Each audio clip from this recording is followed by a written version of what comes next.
P നരേന്ദ്രനാഥിന്റെ ബാലസാഹിത്യ കൃതികൾ. കൊച്ചുനീലാണ്ടൻ.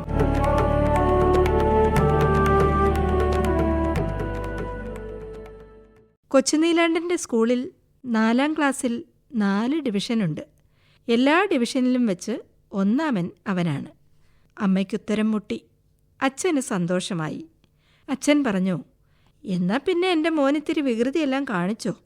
അന്ന് തന്നെ കൊച്ചുനീലാണ്ടൻ വെടുപ്പായി ഒരു കാര്യം ചെയ്തു. അച്ഛൻ്റെ റിസ്റ്റ് വാച്ചിൻ്റെ സൂചി പിടിച്ചു തിരിച്ചു.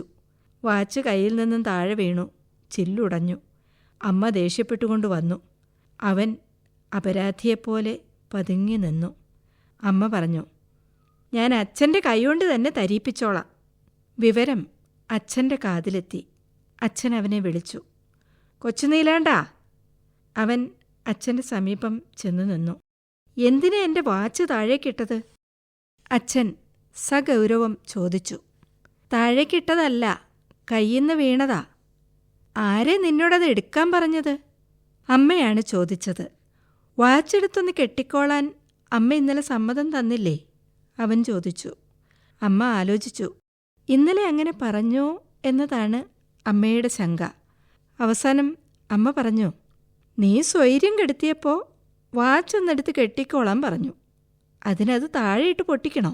അച്ഛൻ പറഞ്ഞു, വാച്ചെടുത്ത് കെട്ടിക്കോളാൻ സമ്മതിച്ചിട്ടല്ലേ. ഇനി അവന് ദേഷ്യപ്പെടണ്ട. അമ്മയ്ക്ക് ദേഷ്യം വന്നു.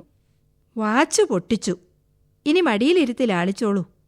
കൊച്ചുനീലാണ്ടൻ പെട്ടെന്ന് അച്ഛൻ്റെ മടിയിൽ കയറിയിരുന്നു. അച്ഛൻ പൊട്ടിച്ചിരിച്ചു. അമ്മയും.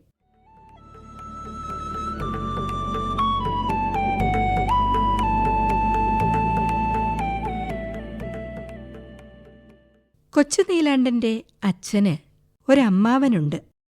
അച്ഛൻ്റെ അമ്മാവ എന്നാണ് അവൻ അദ്ദേഹത്തെ വിളിക്കാറ്. 4-5 മാസം കൂടുമ്പോൾ അച്ഛൻ്റെ അമ്മാവൻ കൊച്ചുനീലാണ്ടൻ്റെ വീട്ടിൽ വരും. പ്രായമായതുകൊണ്ടാവാം, മൂക്കത്താണ് മൂപ്പർക്ക് ശുണ്ഠി. ആൾ വലിയ പിശുക്കനുമാണ്. കൊച്ചുനീലാണ്ടന് അച്ഛൻ്റെ അമ്മാവനെ ഇഷ്ടമല്ല. എപ്പോഴും അവൻ്റെ നേരെ ദേഷ്യപ്പെട്ട് ചാടാനേ അദ്ദേഹത്തിന് നേരമുള്ളൂ. അച്ഛൻ്റെ അമ്മാവന് കുടുമയുണ്ട്. അത് ഉച്ചിയിൽ കെട്ടിവെക്കും. പാമ്പിൻ്റെ പടത്തിൻ്റെ ആകൃതിയിൽ 8-10 ഇഴകൾ ചേർത്ത് വിരിച്ച് ഒരു വളയമാക്കി കുടുമയുടെ തുമ്പത്ത് കെട്ടിവെക്കും. ശുണ്ഠിയെടുത്ത് അച്ഛൻ്റെ അമ്മാവൻ തുള്ളുമ്പോൾ ആ വളയവും തുള്ളും. കാണാൻ നല്ല രസമുള്ള കാഴ്ചയാണത്. അദ്ദേഹത്തിൻ്റെ തീറ്റ പ്രസിദ്ധമാണ്. രാവിലെ എഴുന്നേറ്റയുടൻ പല്ലുതേപ്പും കുളിയും കഴിക്കും. 2 കിണ്ണം നിറയെ പൊടിയരിക്കഞ്ഞു കുടിക്കും. നെയ്യ് വേണമെന്ന കാര്യത്തിൽ നിർബന്ധം തന്നെയാണ്. പലഹാരമുണ്ടാക്കുന്നതിനോട് ബഹുവിരോധമാണ് അച്ഛൻ്റെ അമ്മാവന്. കൊച്ചുനീലാണ്ടനും അവൻ്റെ അച്ഛനും രാവിലെ കഞ്ഞി കുടിക്കാറില്ല. അമ്മ പലഹാരത്തിനുള്ള അരി അരയ്ക്കുന്നത് കാണുമ്പോൾ അച്ഛൻ്റെ അമ്മാവൻ ഉറക്ക വിളിച്ചു പറയും, ആയി ആയി, ഇങ്ങനെയുണ്ടോ ഒരു കൊശക്ക് കൂട്ടൽ? വെറുതെ അരിയും വിറകും വെളിച്ചെണ്ണയും നാശാക്കി കളയണ്ട. കൊച്ചുനീലാണ്ടൻ ചിരിച്ചുകൊണ്ട് ചോദിക്കും, ദോശയ്ക്ക് ഉഴുന്നും കൂടി വേണ്ടേ അച്ഛൻ്റെ അമ്മാവ? ഉഴുന്നിൻ്റെ കാര്യം അദ്ദേഹം വിട്ടുപോയിരിക്കുന്നു. ആഹാ, ഇത്രയ്ക്കായോ? എന്നെ കളിയാക്കാനുള്ള യോഗ്യത നിനക്കുണ്ടോ ചീനമുളകെ? വൃദ്ധൻ അവൻ്റെ നേരെ അടുക്കും. കൊച്ചുനീലാണ്ടൻ ഓടി ഒളിക്കും.